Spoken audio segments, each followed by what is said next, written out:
2월 15일 수요일 새벽기도회를 시작하겠습니다. 사도신경을 고백하시고 찬송가 449장을 부르신 후에 하나님의 말씀을 함께 나누겠습니다. 오늘 하나님께서 저희에게 주신 말씀은 사무엘상 13장 13절부터 23절까지의 말씀입니다. 사무엘이 사울에게 이르되 왕이 망령되이 행하였도다. 왕이 왕의 하나님 여호와께서 왕에게 내리신 명령을 지키지 아니하였도다. 그리하였더라면 여호와께서 이스라엘 위에 왕의 나라를 영원히 세우셨을 것이거늘 지금은 왕의 나라가 길지 못할 것이라.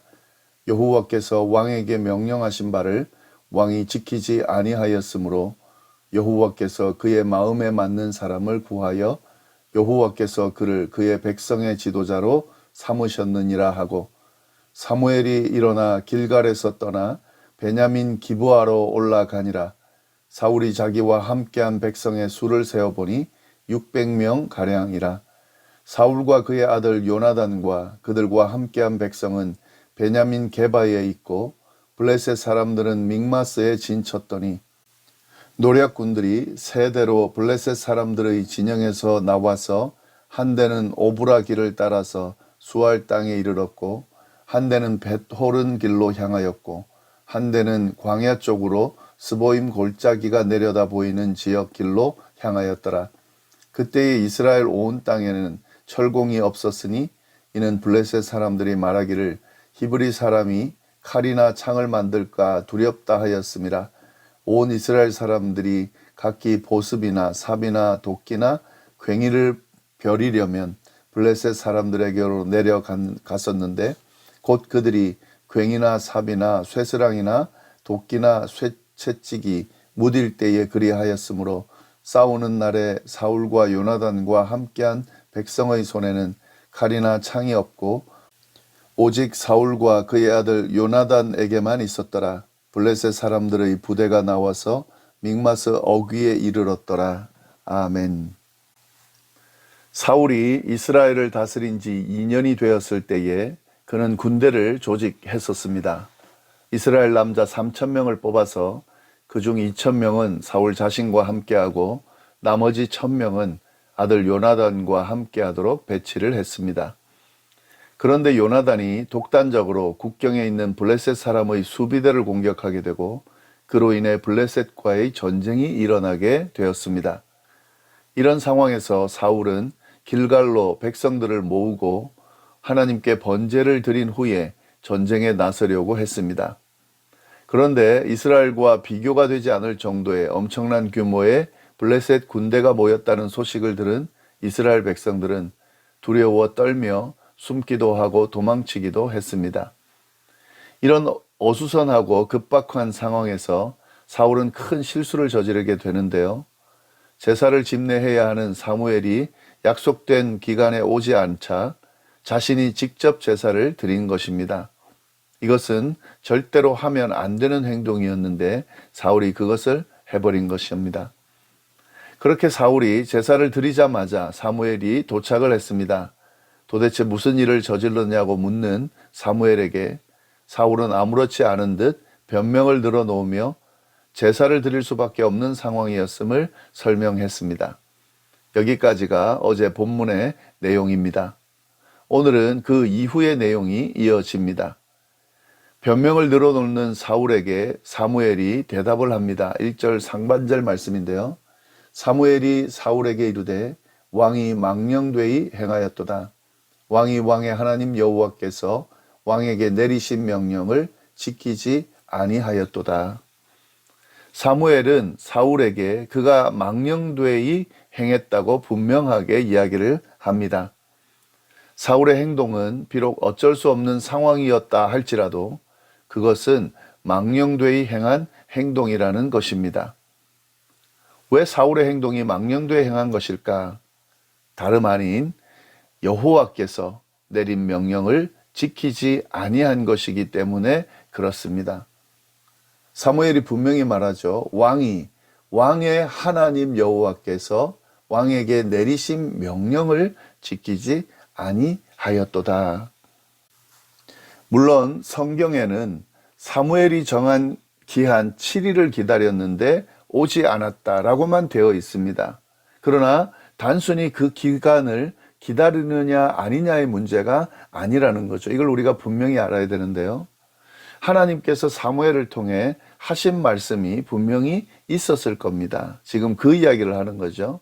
아니, 그런 말씀이 혹 없으셨다 하더라도 하나님께서 이미 이스라엘 백성들에게 주신 율법이 있고 왕을 세우면서 하나님께서 하신 명령이 분명하게 있습니다. 사울의 이 행동은 바로 이 하나님의 명령을 어겼다는 거죠. 이것이 바로 사울의 잘못입니다. 사무엘은 이 사실을 지적하면서 사울에게 그의 왕권이 길지 않을 것임을 분명하게 언급하고 있습니다. 1절 하반절과 2절 말씀입니다. 그리하였더라면 여호와께서 이스라엘 위에 왕의 나라를 영원히 세우셨을 것이거늘 지금은 왕의 나라가 길지 못할 것이라.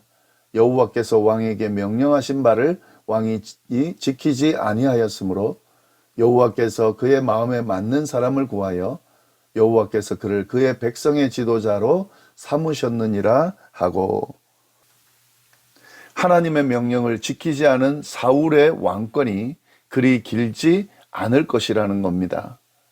만약에 하나님의 명령을 잘 지켰다면은 그의 왕권은 오래 지속될 수 있었겠지만 사울의 잘못으로 그렇지 못할 것이라고 지금 말하고 있는 거죠. 도리어 하나님의 마음에 합한 사람을 이미 정해두셨고 그가 물려받게 될 것이라고 이야기를 합니다. 참으로 엄청난 심판의 메시지가 사무엘을 통해서 사울에게 전달되고 있는 거죠. 이 사울의 모습을 쭉 지켜보다 보면 그가 하나님에 대한 바른 신앙의 태도를 가지고 있지 못하다는 것을 우리가 볼 수가 있습니다. 하나님을 두려워하고 하나님의 말씀과 뜻에 귀를 기울이면서 그 말씀을 신실하게 따르는 모습은 분명히 아닙니다. 지금 오늘 이 내용뿐만 아니고요. 이후에도 그런 모습을 계속 보이는데 이를 보면 그가 하나님에 대해서 어떤 마음인지를 분명하게 알 수가 있습니다. 그래서 하나님께서는 더 이상 사울에게 왕의 자리를 이어가도록 내버려 두지 않으시는 거죠. 하나님께서 세우시고 사용하는 사람과 그렇지 않은 사람의 기준은 아주 단순하고 분명합니다. 하나님의 명령을 귀하게 여기고 지키는 사람인가 아닌가입니다. 이건 당연한 거죠. 왕으로 세우시고 왕의 권력을 누리도록 하시는 분이 누굽니까? 하나님이시죠. 그런데 그 하나님을 무시하고 그의 명령을 무시하고 지키지 않는다면 그 모든 것을 부정하는 게 되는 거죠. 하나님은 이 부분을 용납하실 수가 없는 거죠. 이렇게 사울에게 심판의 메시지를 전한 사무엘은 사울과 결별하고 그를 떠납니다. 15절 말씀이죠. 사무엘이 일어나 길갈에서 떠나 베냐민 기브아로 올라가니라. 사울이 자기와 함께한 백성의 수를 세어보니 600명 가량이라. 사무엘과 사울은 이제 결별하게 되고 사울 혼자서 이제 이 일을 감당해야 되는 상황입니다. 사울이 자신과 함께할 백성의 수를 세어보니 600명밖에 남지 않았습니다. 그 많은 인원들이 다 흩어져 버린 거죠.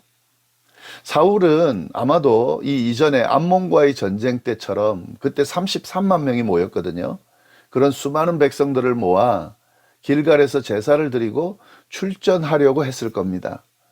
그런데 그 사울의 계획과는 달리 하나님의 심판의 메시지를 도리어 듣게 되고 그리고 그 이후에 초라한 인원을 데리고 이제 전쟁을 치를 수밖에 없는 상황이 돼버린 거죠. 사울은 요나단과 그와 함께 있는 백성들이 있는 곳으로 가서 전쟁을 준비하게 됩니다. 네, 그리고 이제 오늘 본문 이 이후의 내용은 블레셋의 선발대가 이스라엘을 공격하기 위해서 전략을 펼치는 내용이 쭉 나오는데요. 세 부대로 나눠져서 사울이 있는 곳을 압박해오는 그런 형세에 대한 이야기가 나오고요. 이런 모습들을 보면서 우리가 이스라엘이 이기기는 힘든 상황이라는 것을 우리가 알 수 있게 됩니다. 더욱이 또 어떤 내용이 나오냐면요. 이스라엘에는 철공이 없어서 철로 된 무기가 없다는 것을 설명하는데요. 블레셋 사람들이 철을 다루는 기술을 이스라엘에게 전수해주지 않았다는 거죠. 그들이 철로 무기를 만들어서 자신들을 위협하게 될까 하여 그 기술을 이스라엘 백성들에게 가르쳐주지 않은 거죠. 이스라엘 백성들은 그 철제 부분은 농기구에만 있는데 그 부분을 만들거나 수리하려면 철공들이 있는 블레셋에 직접 가서 해야 하는 상황이다 하는 설명을 하고 있습니다. 그리고 철로 된 무기는 사울과 요나단에게만 있다 이렇게 이야기를 쭉 합니다. 이런 설명들을 통해서 절대로 이스라엘이 이길 수 없는 상황이라는 것을 좀 묘사하고 있습니다. 사울의 능력으로는 아무것도 할 수 없는 상황이라는 것을 묘사하는 거죠. 자, 이런 상황에서 사울이 어떻게 이 전쟁을 감당해 나갈까? 그 부분은 다음 본문에서 나누도록 하겠습니다. 오늘 말씀을 통해서 꼭 기억해야 되는 부분이 있는데요. 하나님께서 세우시고 사용하는 지도자는 철저하게 하나님의 명령을 지켜 행하는 사람이어야 된다는 거죠. 하나님께서는 그런 사람을 오래도록 사용하시고 세워가신다는 사실입니다. 그러나 하나님의 명령을 가볍게 여기고 지켜 행하지 않는 사람은 하나님이 절대 용납하지 않으십니다. 사용하지 않으십니다. 우리가 이 사실을 잘 기억하면서 우리의 신앙생활을 해나갈 수 있어야 하겠습니다. 네, 기도하겠습니다. 하나님 아버지 참으로 감사합니다. 귀한 말씀으로 오늘 하루를 시작하게 하시니 참으로 감사를 드립니다. 특별히 오늘 말씀을 통해서 하나님의 명령을 지켜 행한다는 것이 얼마나 중요한지 깨닫게 해주셔서 감사합니다. 하나님께서 저희에게 주신 말씀, 명령이 있습니다. 이걸 소중하게 여기고 그 명령과 말씀을 순종하며 지켜 행하는 우리의 삶이 되도록, 그래서 하나님께서 주시는 은혜와 복을 누리는 삶이 되도록 주여 인도하여 주옵소서. 그런 삶이 오늘 하루도 충만히 이어지기를 바라고 모든 말씀을 예수님의 이름으로 기도드립니다. 아멘.